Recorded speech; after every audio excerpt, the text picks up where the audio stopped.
everyone, and welcome to another edition of First Impression Sports Talk. This show is going to be very special. We're going to have a very special guest, and we're going to have a great conversation. So when we get back, I'll introduce our guest. Welcome to Jasmine Pollock's First Impression Sports Talk, the fastest growing sports talk show in the country. And now, here's your host, Jasmine Pollock.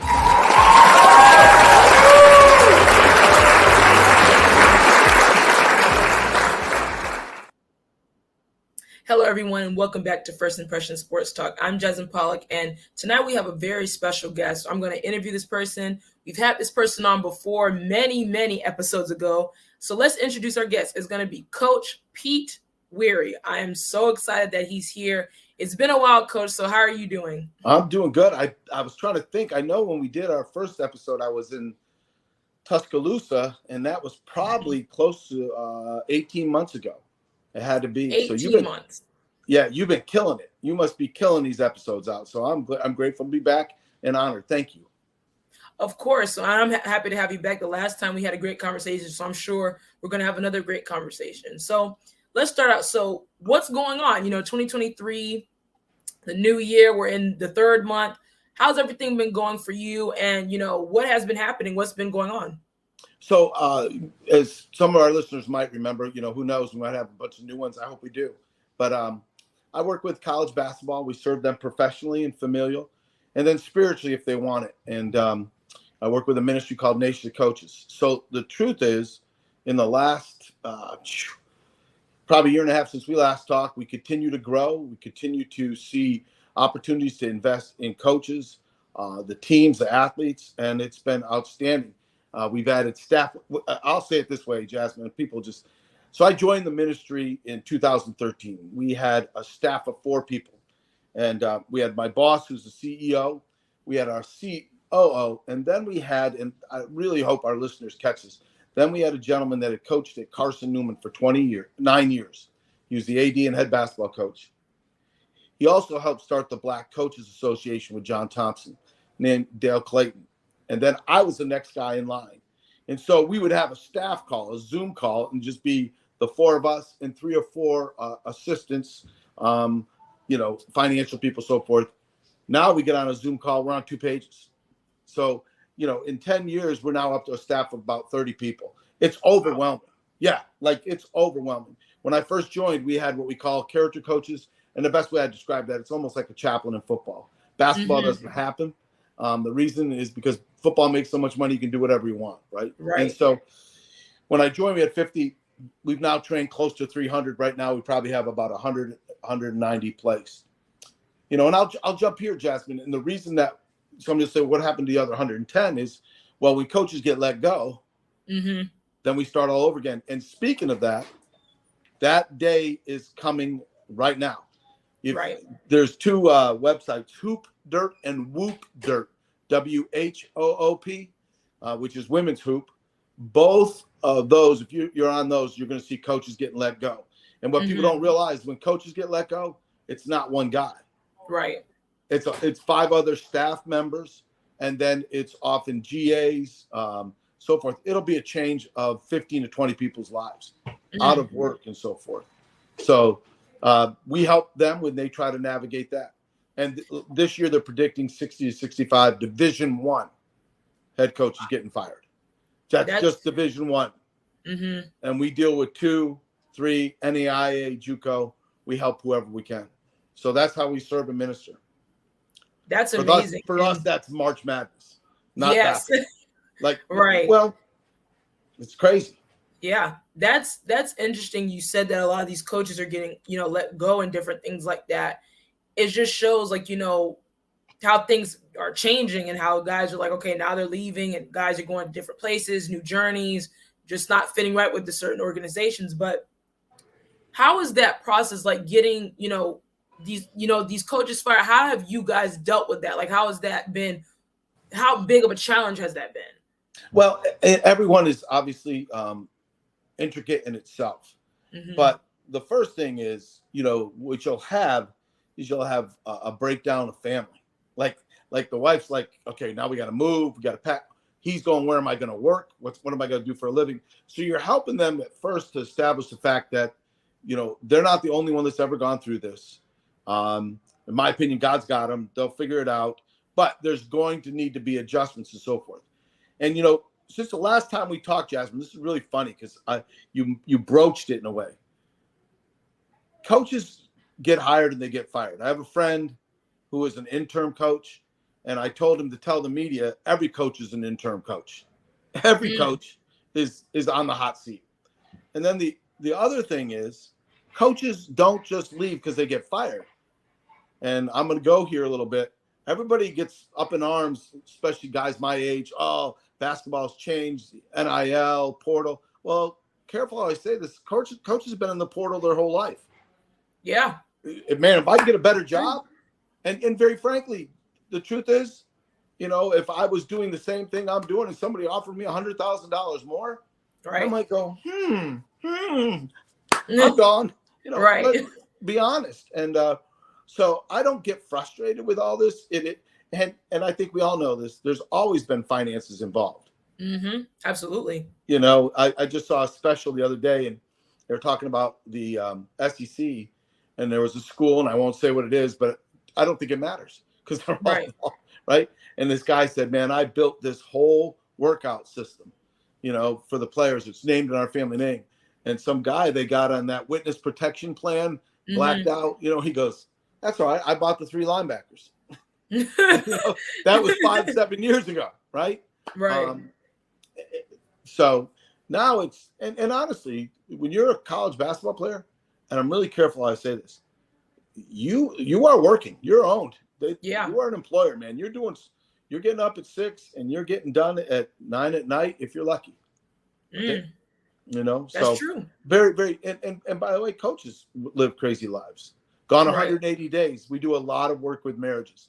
And I mean, we support them, marriage retreats and so forth. And that's been really important. I agree. And I like that, just that answer you gave us and, being, transparent about that, that I like that analogy you use, like coaches are interns. This is not a permanent thing for you. They're going in and out. It's interchangeable.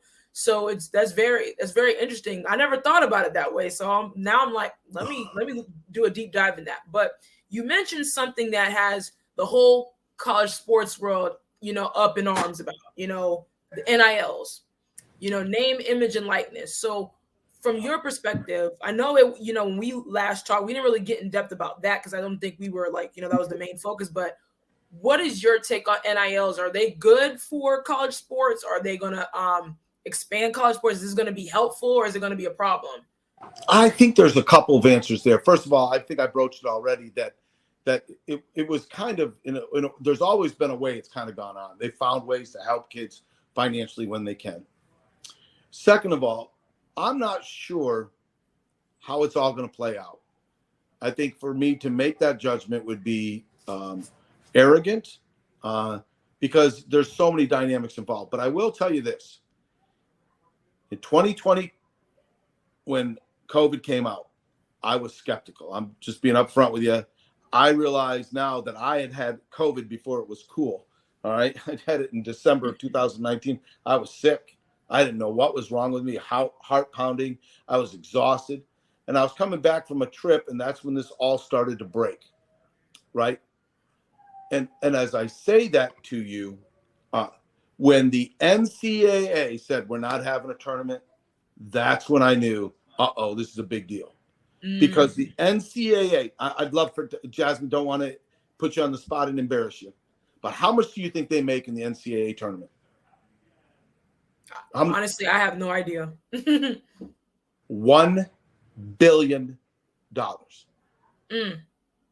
So when they said COVID's real, I went, well, that must be real because they're $1 billion, right? But when I say that, that's why I go, okay.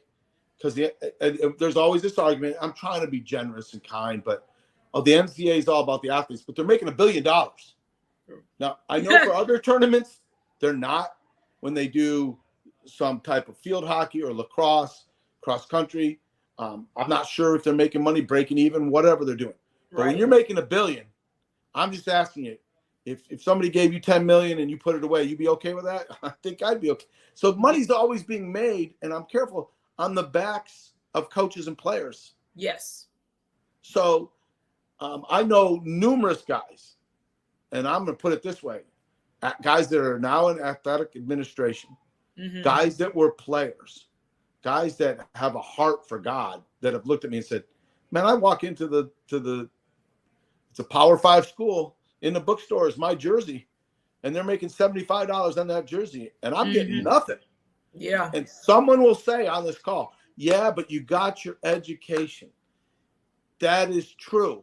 But if you look at the hours of work for the amount of money for that education, right, I think you're going to look at some really, really weak wages.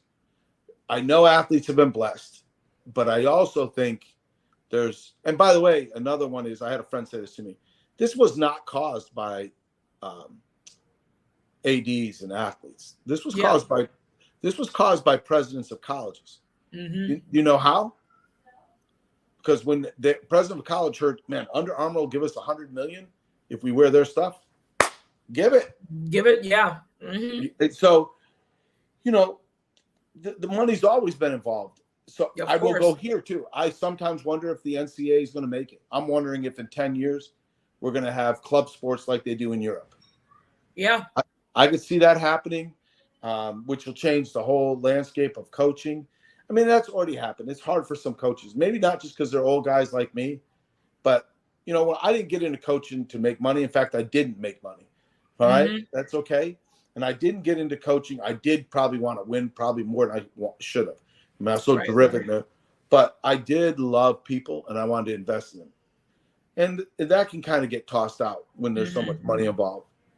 But you know what? Kids are still attracted to that. Really good kids, they want the NIL, but they also want someone to take care of them. Right. As a human. So that's my take on it. I don't know if that's a good take or what. That's a good take, though, because even for me, like I look at it, of course, you have a lot of these players, these schools are making a boatload of money off these athletes and coaches, like you said. I'm still like, I don't even know what's going to happen with it, because I remember I went to a summit back in Pittsburgh back in October of last year, and I was talking to an NCAA official, and I asked her that same question. She was like, honestly, I don't even know. She's like, I don't know what we're going to do, what's going to happen, how's it going to look 5-10 years from now, because she said we still don't even have the abilities to like dive into it now. So it's like still very new to them, and they're still trying to navigate what goes on. And you mentioned, there's a lot of students who still care, a lot of athletes who still care about that, people, coaches and coaching staff taking care of them. We see what's happening with Jackson State and Dion going over to Colorado, and you have a lot of guys transferring over because of who he is and what he, the culture he's brought. So there's a lot of things going on with that. So I want to see what's going to happen with it. I think it's going to be very, very interesting in the coming future, but there's a lot of question marks regarding it. But on to the next question. What are some goals that the nation of coaches has right now? What are you guys looking for? Like, being that we're in the new year, what are you guys looking forward to the most to expand, like you said before? And what are you guys looking forward to continue the process of building? Okay, so folks, you all don't really know this. We talked a little bit about what we talk about, but I did not know she was going to ask me this. And as Jasmine has asked me this is one of the best questions I could have been asked, because I believe it's going to give hope to people out there, especially for the athlete. As I mentioned, one of the best things we have done is to support coaches in their marriages. For some of these athletes, it may be the only marriage they see, which is, I'll be very frank with you, a very big deal. It impacts them.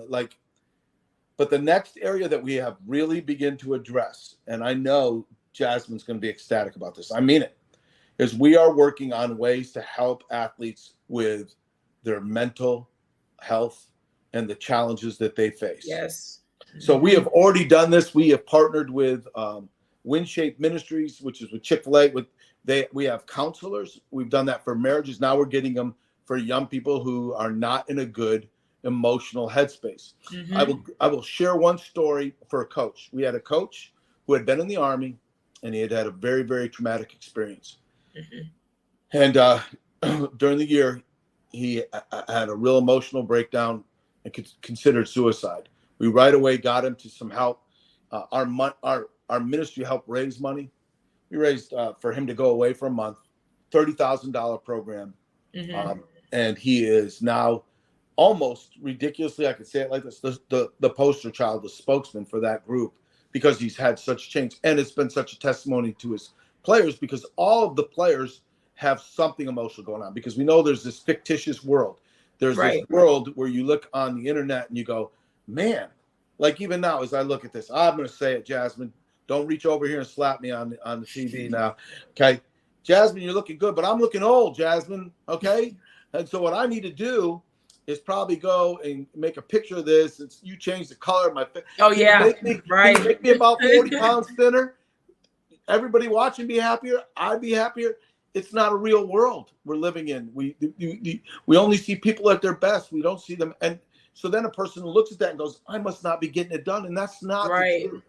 It's not the truth. And, just last night, and I'll give you a couple illustrations. I can't go deep dive in here because I don't want to lose any credibility of privacy with people. But of course, I know a young man that chose. I wish I could say it, because he chose a college. He could have gone anywhere. If he is now in the pros. If he was now playing in high school, he would be getting at least $1 million. All right, in NIL money. He chose the college. He called them the college he went to because of their high academics. Mm-hmm. People just didn't know it because he's such a freak athlete and a good player. But he's really, really smart. And he really wants to educate people with the African-American movement. He's a phenomenal young man. All right. So there's one of, like, people just don't know. They make judgments in this mental health stuff. And then they look at another person who I know right now, all they do is they put up this front.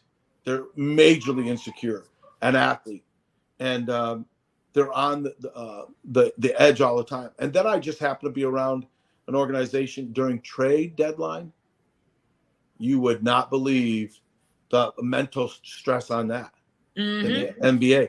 Because just imagine talking to your producer, talking to you. All right, you guys got to move it, and you got 12 hours. Right. Like, and what if you move from a good team to a bad team? What if you move from a bad team to a good team, but you can't bring your family? All of these, and that's that area. But in college, it's even higher because kids don't usually have a northern compass yet. They're trying to discover who they are. So our new focus is we are developing a whole mental health staff and team. That's crazy. It's great. It'll help coaches and athletes. Right. And I think we touched down on that the last time we talked. I'm really big on mental health and making sure, it's not, we tend to look at just the athlete. Oh, he does phenomenal. She does phenomenal. We look at the coaches. They have a great record. They're doing well, or they're not doing so well. This player is not as good, but behind the scenes, when there's no lights, there's no cameras, there's nothing. It's just them. How is their mental state? How is their spiritual state? And it's important that we have conversations like that to make sure people are at their best inside and out.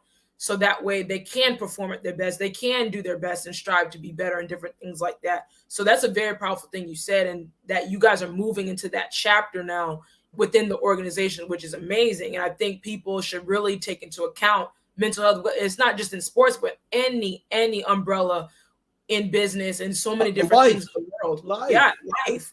I mean, your mental health is probably, to me, the most important, and spiritual. It all aligns with each other. So if you're not right within, it's going to start protruding out. And that's why it's so important to have conversations like this. But you mentioned something very interesting, and I've been having this conversation for the past 2 weeks, is the state of the NBA right now. Where do you think the state of NBA is going? What does the future of the NBA look like as constructed right now? Is what we see, trades and different players going different places, all these different things. What is your take on the NBA and its future?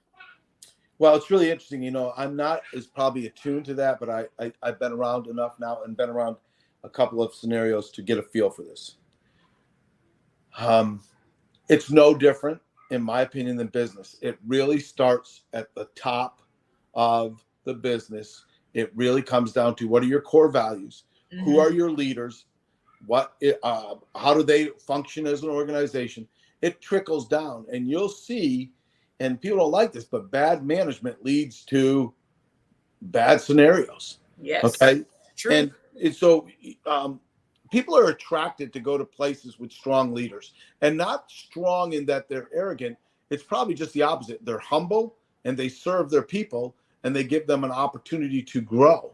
Mm-hmm. And so that is one. I think this whole thing, and we're back to mental health.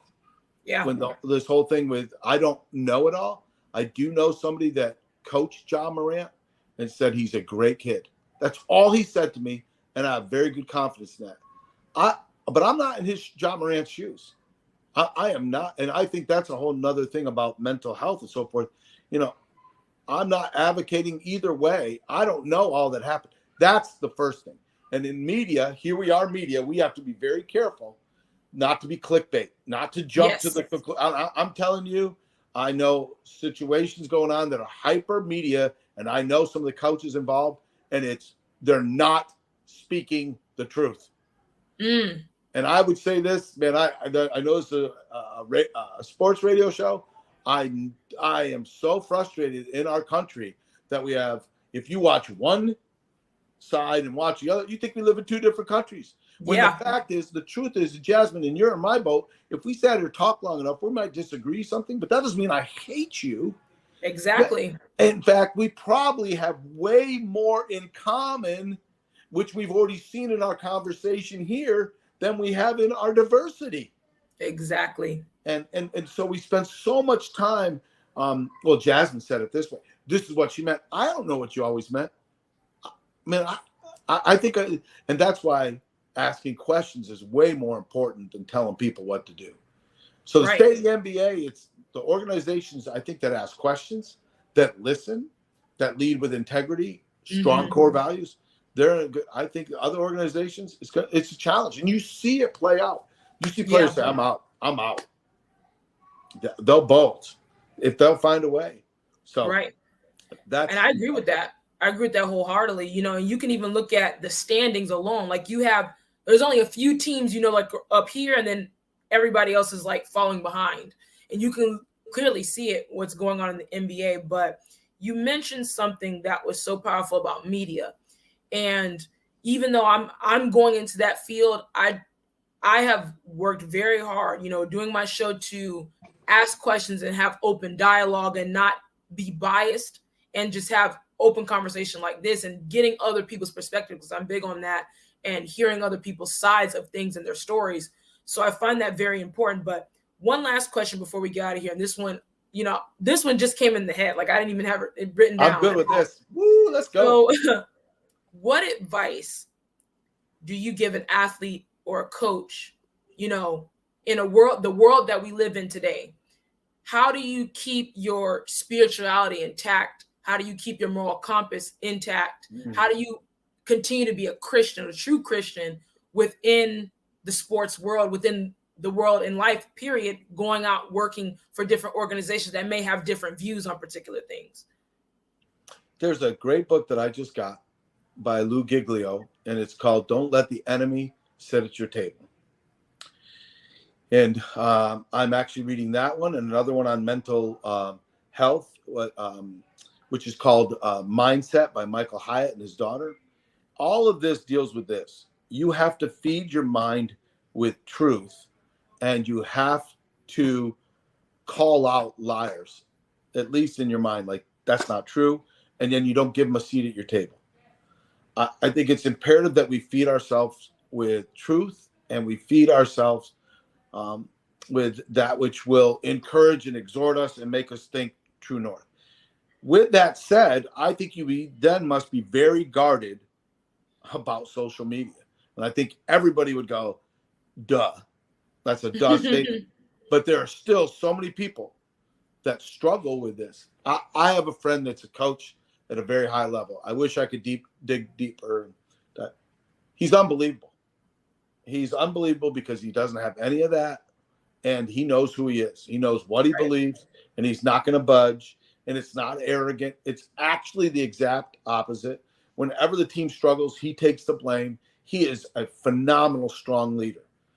With that said, I sometimes have to tell him, hey, this is what the media said. You're okay. And he's got to deal with the media, right? And I really am careful because you said it, Jasmine. When you're asking questions for a coach, you really want to know what's going on, or do you want to catch them in a statement that you can make a story out of? Yes. And there is a major difference. And I've seen them do this. I know the guy. I know what he said. And I've seen the diversion. Oh, this is what he meant. Exactly. Okay. And I will tell you this, from my impression, the players love him because he tells them he cares. He tells them he loves them. And it's not rhetoric, but he also tells them the truth. And I mean, sometimes that's not fun.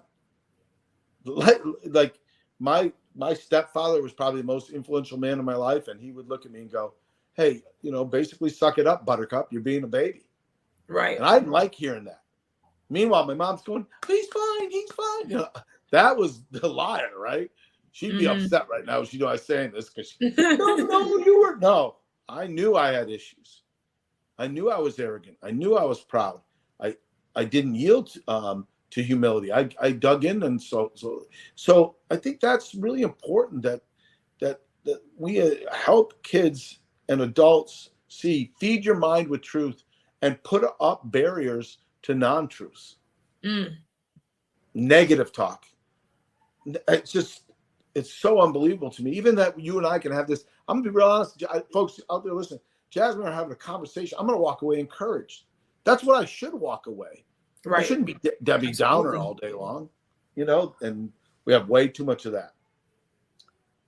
I agree with that. And that was well said. We appreciate it. As a people, especially, me being like, and that was advice was for me too, because I asked that for myself as well. But just we see that right now in the social climate, because I'm on social media. I see what's going on. I keep up with obviously a lot of things, and I see people twist words all the time. And then when someone comes out and says, hey, that's not what I said, this is what I said, here's another story. Oh, well, he's doubling back or right. She's doubling back on her statements when that's not what I said in the first place. It was completely misconstrued. So we live in a society like that, and I feel it's important that people do their research. You have to do your research. I mean, you can't, it's our responsibility as media people to do our research and make sure we get it right. Make sure that, okay, let me think before I ask this question. How would this question sound?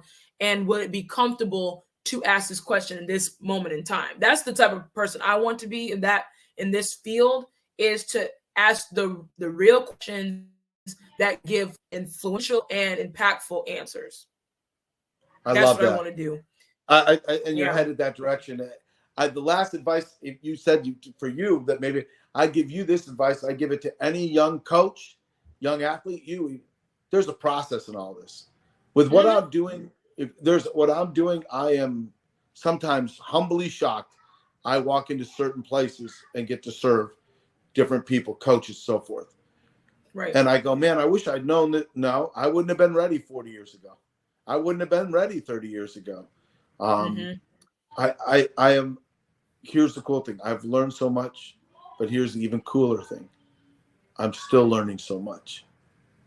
And I hope that, I used to tell you this to my son, and he quoted me one time when he was talking to a group of youth, and I was like, oh, he did listen. First of all, the grass is always greenest where you water it. And if you're not growing, you're dying. If you look at a tree and there's no green on it, you're toast. You're always got to be growing. That's why I love that you're doing this, because you're growing yourself in this profession. Actually, you've learned beyond this profession. You're learning about social and life adjustments, skills, and things that are making an impact on who you're becoming as a human being, as a person. Right. Appreciate it, man. I really do. Of course. And that wraps up our conversation. It's always a good conversation, Coach Pete. We're back and talking. It's been 18 months, like he said. Call me again. Since we talked, guys. So it's been a long time. I mean, maybe like my second or third episode. I'm like over 100 episodes in. There you go.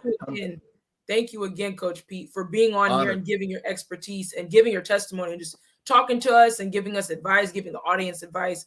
I'm very thankful for that. Thank you. Honestly, it's my honor, and I'm praying that God continues to guide you, give you success, and that you can glorify him. Have a good one. Amen. And that wraps up this interview. We'll see you guys next time for more on First Impression Sports Talk.